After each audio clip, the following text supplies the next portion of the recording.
आप अपनी लाइफ में कुछ नया सीखना चाहते हैं तो चैनल को सब्सक्राइब जरूर करिएगा। दोस्तों, क्या हम अपने मन में आ रहे गंदे और अश्लील विचारों को रोक सकते हैं? आज के दौर में खुद को गंदे विचारों से बचाना बहुत बड़ी बात है। चारों तरफ सोशल मीडिया के कारण अश्लील और गंदे विचारों की भरमार है।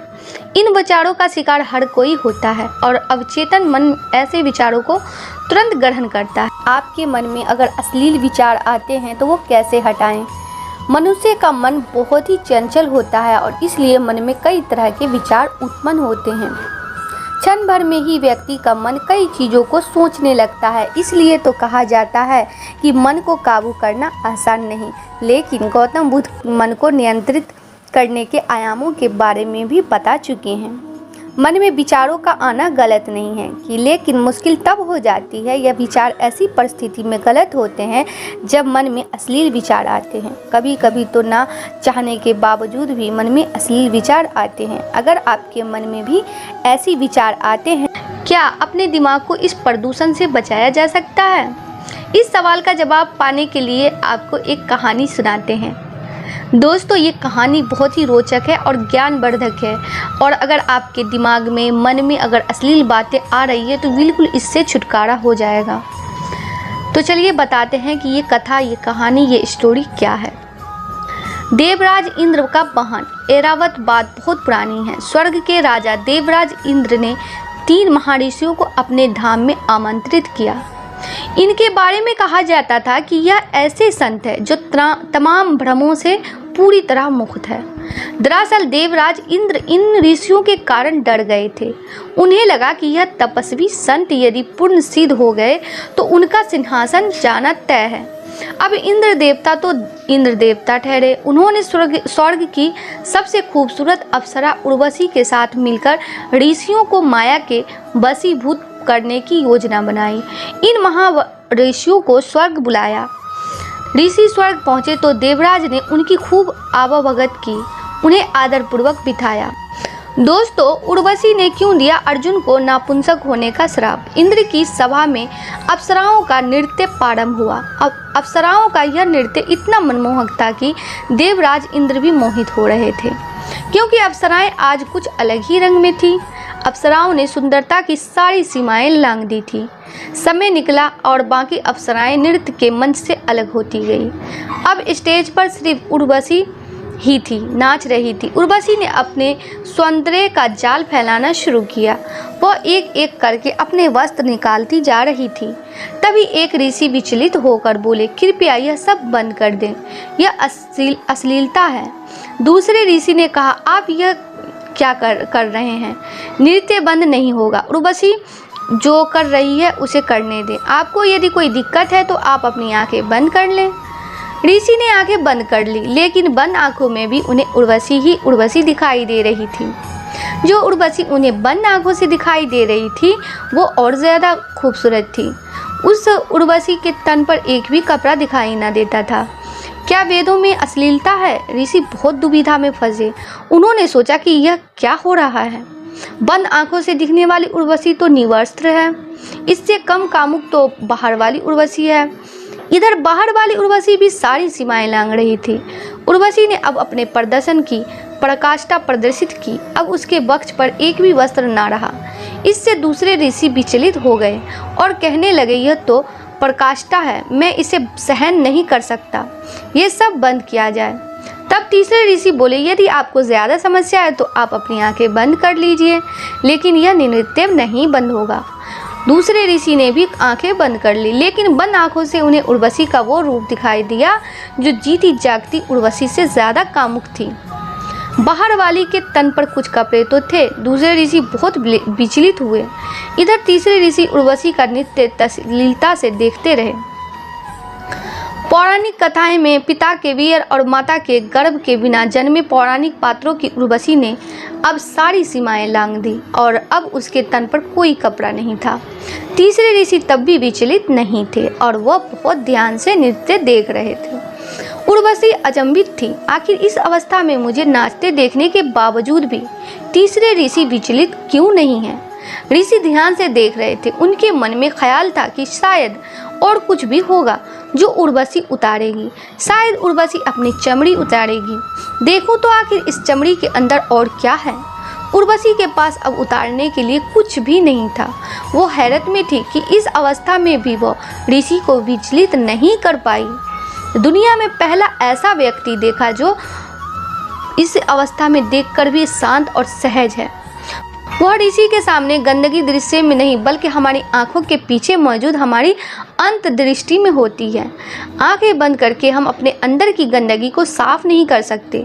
जितना हम अपनी आंखें बंद करेंगे उतना ही हमारी अंदर की गंदगी हमें परेशान करेगी। आप अपने आप को शुद्ध सात्विक कहते हैं, लेकिन बाहर तामसिकता देखकर आपकी सात्विकता को सांप सूंघ जाता है। खुद को सकारात्मक कहते हैं, लेकिन बाहर की नकारात्मकता आपको हिला देती है। यकीन मानिए, यदि आपको बाहर की नकारात्मकता अश्लीलता से असहजता होती है तो यह असहजता आपके अंदर की गंदगी के कारण है। जब तक आप अपने अंदर की नकारात्मकता को बाहर नहीं निकालोगे, जब तक आप अपने अंदर के डर और अश्लीलता को बाहर नहीं निकालेंगे, तब तक आपके बाहर के दृश्य विचलित करते रहेंगे। तामसिकता शरीर में नहीं बल्कि उस शरीर को देखने की दृष्टि में है। काम वासना और अश्लीलता असो तामसिकता दृश्य में नहीं, दृश्य के पीछे खड़े हो जाने वाले भावों में है। अपने चश्मे को बदलिए, दृश्य बदल जाएंगे। अपनी दृष्टि को बदलिए, कुछ भी अश्लील नजर नहीं आएगा। तीसरे ऋषि के लिए सब कुछ सत्य था, इसलिए वह विचलित नहीं हुए। जो डगमगा गए वह ऋषि अब भी स्थूल संसार में भटक रहे थे। क्षण भर में ही व्यक्ति का मन कई चीज़ों को सोचने लगता है। इसलिए तो कहा जाता है कि मन को काबू करना आसान नहीं, लेकिन गौतम बुद्ध मन को नियंत्रित करने के आयामों के बारे में भी बता चुके हैं। मन में विचारों का आना गलत नहीं है कि, लेकिन मुश्किल तब हो जाती है यह विचार ऐसी परिस्थिति में गलत होते हैं जब मन में अश्लील विचार आते हैं। कभी कभी तो ना चाहने के बावजूद भी मन में अश्लील विचार आते हैं। अगर आपके मन में भी ऐसी विचार आते हैं तो गौतम बुद्ध की इस कहानी से आपके विचारों में ज़रूर बदलाव आएगी। दोस्तों, बुद्ध अपने भिक्षुकों को उपदेश देने के साथ ही उन्हें भिक्षाटन के लिए भेजते थे। एक बार उन्होंने अपने भिक्षु भरत को भिक्षा लेने के लिए एक शराबिका के घर भेजा। भरत पूरे रास्ते मन में यही सोचते हुए शराबिका के पास गया कि आखिर आज भिक्षा में क्या भोजन खाने को मिलेगा, क्योंकि भरत चंद्रवंश के राजकुमार थे और बुद्ध के सान्निध्य भिक्षु के रूप में दीक्षित हुए थे। हमेशा भरत को महल में खाने के लिए स्वादिष्ट पकवान मिलते थे, लेकिन आज भिक्षा के रूप में उसे जो भी मिलेगा संतुष्ट होना पड़ेगा। शराबिका के घर पहुंचकर भरत ने भिक्षा मांगी। शराबिका ने भरत को बैठने के लिए कहा और भोजन लाने के लिए घर के भीतर चली गई। इधर भरत फिर से अपने प्रिय भोजन के बारे में सोचने लगे और जैसे ही शराबिका भोजन लेकर आई तो भरत अचंभित रह गए। भरत ने देखा कि शराबिका ने उनके लिए उनके पसंदीदा पकवान परोसे हैं और अपने प्रिय भोजन को देखकर वो खुश हो गए। दोस्तों, भोजन ग्रहण करते हुए भी भरत सोच रहे थे कि महल में तो उन्हें भोजन के बाद विश्राम करने की आदत है, लेकिन आज उन्हें भोजन के बाद वापस तेज धूप में चलकर आश्रम जाना होगा। लेकिन भोजन के बाद शराबिका ने भरत को कुछ समय के लिए विश्राम करने का आग्रह किया। भरत फिर से खुश हुए कि आखिर आज उनके मन की सारी इच्छाएं कैसे पूरी हो रही है। इसके बाद भरत कुछ देर विश्राम करने लगे, लेकिन विश्राम करते हुए भी लेटे लेटे वो सोचने लगे कि आज तो मुझे भोजन के बाद विश्राम करने को मिल गया, लेकिन ऐसा रोज रोज नहीं होगा। जब भरत विश्राम के बाद उठे तो शराबिका ने कहा कि आप जब तक चाहो यहाँ ठहर सकते हो। भरत अब समझ गए कि ये कोई संयोग नहीं हो सकता है। उन्होंने शराबिका से कहा कि मुझे क्षमा कीजिए, क्या आप मेरा मन पढ़ सकती हैं?